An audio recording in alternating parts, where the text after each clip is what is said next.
So I want to just give you two very quick real life examples of faulty learnings and how dissociation allowed these people to move beyond them and reevaluate the learnings into something that was a bit more useful and a bit more accurate to reality. So the first one is a relationship example. Now this was a female client that I worked with who had a very bad experience in a relationship. It was when she was 21 and she was, when I saw her, in her mid-40s. And she had a horrendous time with this guy. Now, because the emotion was so intense in this past experience that she bought into some kind of faulty learning. And the learning was this: all men are pigs. Now, please, no comments. Now, of course, this is not true. Some men are absolutely pigs. But all men are not pigs. There are some decent guys out there, I promise you. So what I did was I took her back to the experience, I associated her into it, got her to taste the poison, but not drown herself in it. Then I got her to step out, to dissociate, then to double dissociate, then to look on, and then become curious, to go, I wonder what else I was meant to learn in that experience. And when she dissociated and looked back through the eyes of an adult, she realised that actually this was a huge generalisation. This was a faulty learning. That all men weren't pigs. She hadn't met all the men on the planet at that stage. That really it was just this man and this was a bad experience and she'd simply just made a bad choice.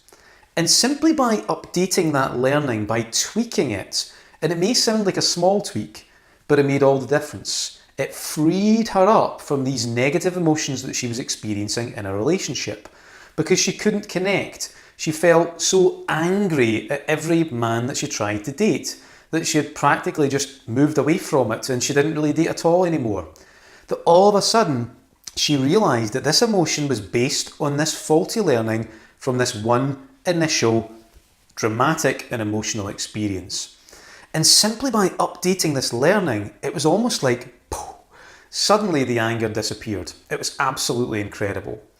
So the second example is to do with social confidence. For a long time, I worked with people who were shy and lacked social confidence. Usually men, but I worked with quite a few females as well. And this particular man, so he was in his early 20s, he had virtually no social confidence whatsoever. And we traced it back to some of the experiences that he had when he was at school. He was actually okay when he was in primary school, but it was when he went to secondary school that things started to spiral out of control. Now, he had a range of experiences when he was roughly around about 13, 14 that convinced him that people didn't like him, that they were there to hurt him. And again, this is an example of a faulty learning.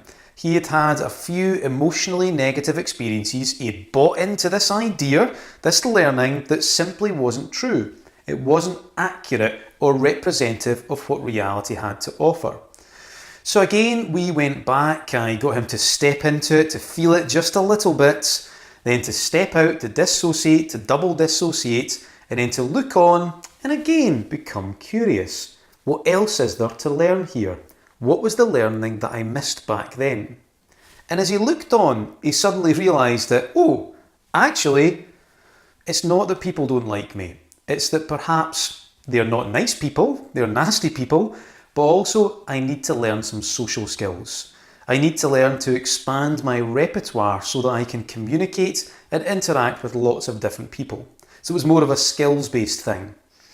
And again, simply by re-evaluating this learning, all those social fears just seemed to disappear. Now, I'm not suggesting that he didn't have anything left, but certainly they were reduced to such a minimum that he could then start to build up some confidence. He could then start to build up some skill. He knew exactly where he was heading.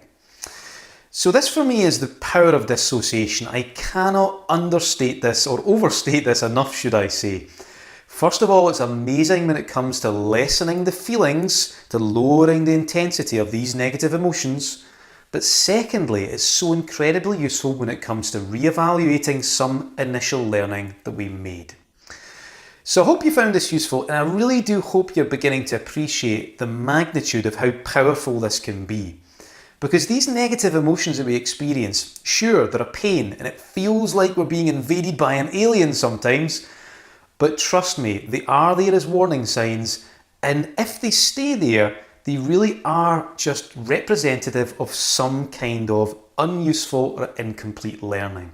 And by going back and looking at it from a dissociative perspective, you can then start to get the learning that you were meant to get. So in the next video, I want to just summarize all of this by telling you a very interesting analogy, a little nice metaphor that I find is really useful just to encapsulate everything we've been speaking in the last few videos. So we'll see you soon for that.